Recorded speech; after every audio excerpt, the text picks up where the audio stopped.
This is the M4 in a 22 long rifle. Got this gun about 2 weeks ago. I want to talk about what I like about it and what I don't like about it. First of all, what I like is I like the way the gun looks and I like the way the gun feels. It's got, starting with the barrel, you've got a flash suppressor, which you don't need on a 22, but it looks good. It's fake, but in fact it's not even cut out, the grooves, but it looks pretty good. The barrel profile looks alright. You've got the grooves and indentation. You've got a place for a bayonet. So, you know, it's pretty faithful rendition. I like the way the upper and the lower receiver look. You have your mag release here. You have a dust cover, which is pretty cool. It functions. You have a forward bolt assist. Now it moves, but it doesn't do anything. But at least it's there. It looks pretty cool. On the back side, unfortunately, you have a bolt opening latch button or switch, but it doesn't do anything. It's just cast in the polymer. But you do have, your typical off and on safety switch. All in all, it's pretty good. The grip, even though it's hard, it has a good feel to it. It's got the finger grooves in it here. Feels pretty good. Mag is sloppy, no doubt about that. And when we talk about the mag, it's a little finicky. When you go to load it, it's easy to load, but you got to be careful as you drop the bullets in, because there's a lot of slop in here, and the bullets kind of will land however they want. And if you're not careful, when you load it, and the last round, if it's not angling right, it's not, of course, not going to feed. So I noticed that was had to be a little bit careful about loading the mag. In fact, the only hiccups that I had at first were because I didn't properly load the mag, and it was a failure to feed. So but that's no big deal. That's just like, pay attention to how you're loading, and you'll be fine.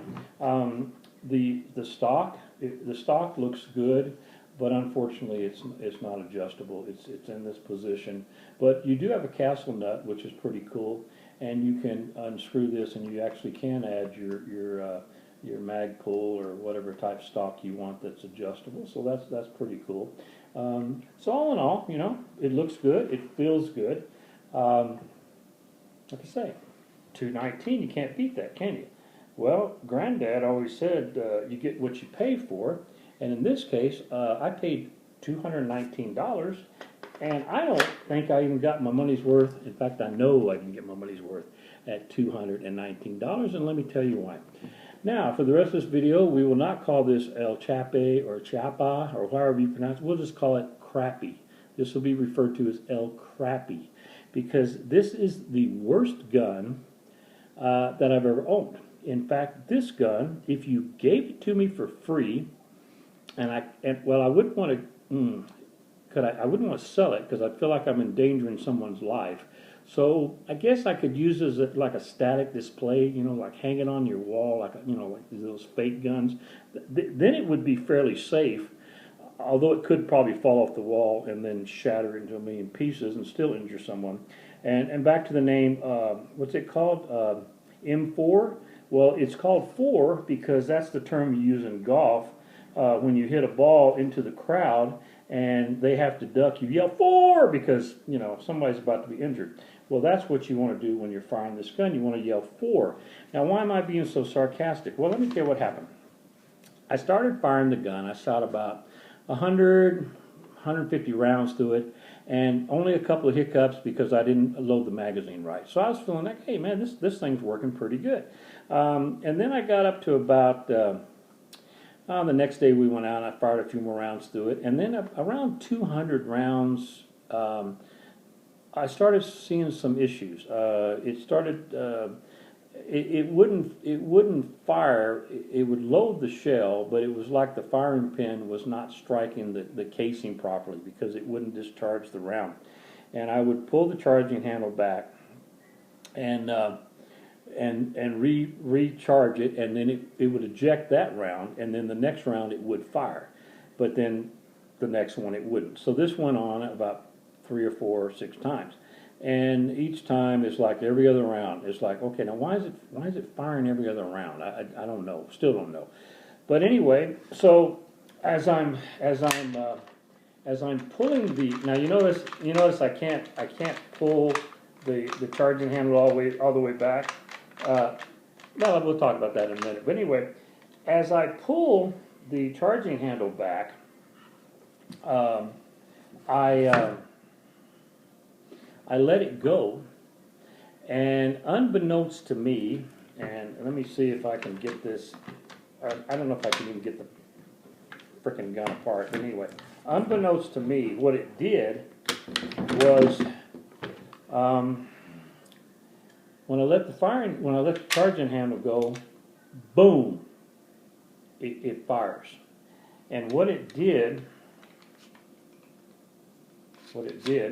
not that I can get it totally apart, but anyway, I don't know if you can see up in here. This is going to be kind of hard to see, but up in the top of this, it's a very large opening. It's hollow out, and it's the shape. It's the shape of the outside, but it's just this giant cavity. Well, when I'm messing with the gun, trying to figure out why it's not firing, the last one that I thought ejected out, it didn't eject out. I thought it fell on the ground. I just didn't see it. I guess I had the gun kind of turned sideways like this a little bit, trying to figure out, what's going on.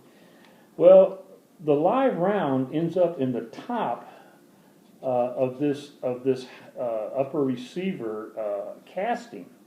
Okay, and so it's, I guess, like this. Now I don't see it because I'm thinking, oh, I don't see it. It's not in the. It doesn't look like it's in the bolt area. It's not in the end of the barrel. So I'm shaking it. I'm thinking, well, I guess the round fell out. Now maybe you blame that on me. Maybe I should. Oh my God, let me thoroughly inspect it. There's not a round laying up somehow up in the top of this. Well, it was up in there. So when I let the charging handle go, bam, the round goes off. The edge of the bolt, not the firing pin, but the edge of the bolt had actually struck the end of the round, and it fired it. Now, at first it scared me because I thought it had gone out the barrel. And I thought, oh crap, thank God I was, safely pointing that thing in a safe direction, because I could have killed somebody. But anyway, I look at the gun, and the bolt, of course, it didn't close all the way. It was about 1/8 of an inch open, and so it blasted out the side, and that rang my ears pretty well, which scared me, startled me. But then after I started looking, I looked up in there, and there was the round up inside the gun.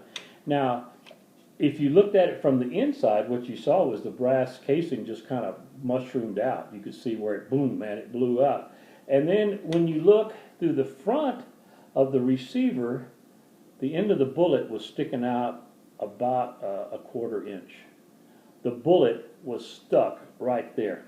Now there's a hole, which I, at the time, assumed that the round had made a hole in the front of the receiver. I'll tell you in a minute why I'm not sure if that's the case. But there was the bullet stuck right there, and needless to say, I thought, how is that possible? How can a round be stuck up? I mean, when you look at your .22 rifles, your 10-22, your Remington, whatever semi-automatic, there's no place for that round to lay up inside. I mean, it's like a cathedral ceiling, if you will, that is closed off, and I'll show you why this is, I think, an unsafe design because of that feature right there. There's no way on earth that round should have been allowed to lay up in there, even if you had the gun turned the wrong way. So what? It should not be allowed to happen. And I'll show you another gun here in a minute and why I say that. So anyway, that was like, okay, game over, I'm done. I'm not shooting this gun anymore, of course. So I called Classic Firearms, and they said, oh no, we'll send you a label, and you can send it back to Crappy Factory. And so I said, okay, I'll send it back to Crappy Factory, and I did. And it took about a week before they even looked at the gun, and I think literally looked at the gun like, ooh, there it is. It's a gun. Because I got the gun back yesterday after almost 2 weeks, and I think they took the bullet out. I think they took the round out because the hole is still there. I expected them to send me a new upper receiver, maybe even a whole new gun. Silly me. They sent me the same receiver back. The hole is still there. Okay, now maybe the hole is, now I'm starting to wonder, is the hole there in all of these guns? Why would you have a hole there? But maybe, you know, I look at it closely, it's like, well, maybe that hole was already there and I didn't notice. I don't know. But the good news is they didn't, the bolt had gotten to where it would no longer, I couldn't pull the bolt back anymore. And so I thought, well, you know, that's part of the problem, because the gun, you can't pull the charging handle back because something was wrong. Well, guess what? I still can't pull the charging handle back because they didn't fix anything here. The bolt's dirty. Literally, they did nothing that I can tell except take the bullet out of the gun. Boy, now that's some, I don't know, folks, that's some quality customer service right there. The bolt was dirty. I still can't pull the charging handle back because that's all it does. It doesn't work. Wow. Okay, so this gun is one way or another going to go back to Classic Firearms, and I want a full refund. I'm pissed that I have to pay the licensing fee, which cost me $30.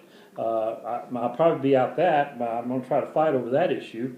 As far as I'm concerned, they ought to refund every single dime that I spent on this piece of crap. But just for the, on a positive note, like Granddad said, you get what you pay for. While this thing was being shipped back and forth across the United States, this was purchased. This is the Smith & Wesson AR-1522. What a fantastic gun. What a fantastic gun. Now the first thing I want to show you, well look, the bolt opens. How about that? And you can't see this, but up inside this upper receiver, the cathedral or the ceiling is smooth. There's nowhere for a bullet to go. It can't fall up into this upper part.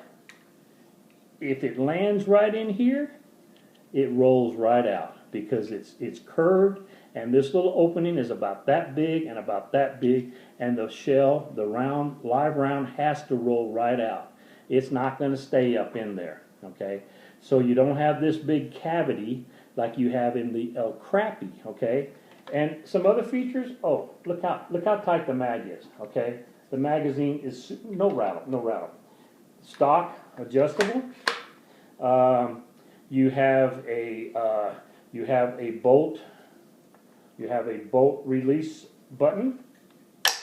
All right, how cool is that? You don't have a dust cover. Okay, well, we don't have a dust cover. That's fine. We don't have a fake charging handle. Oh well, okay, we don't have a fake charging handle. But we have a nice quad rail already on it. It's polymer, but it's really nice. It feels nice and solid. I love this gun. I have now fired at least 250 rounds through it. I've dumped the mags as fast as I can fire the trigger. Not one single failure have I had. Not one single failure to load. Not one round not going off. And wow, I didn't have any bullets go off inside the receiver and try to kill me. So I think that's a pretty good plus. I got this gun for $359 at, let me think, Sportsman Super Warehouse store. I think that was the name of it, Sportsman Super Warehouse. Fantastic gun. Oh my God. I love this gun. If I had one gripe about the gun, I wish the stock was threaded in with the castle nut. And then you have some options if you wanted to change your, your buffer tube. But yeah, so what? You can change the stock, you can change the handle itself.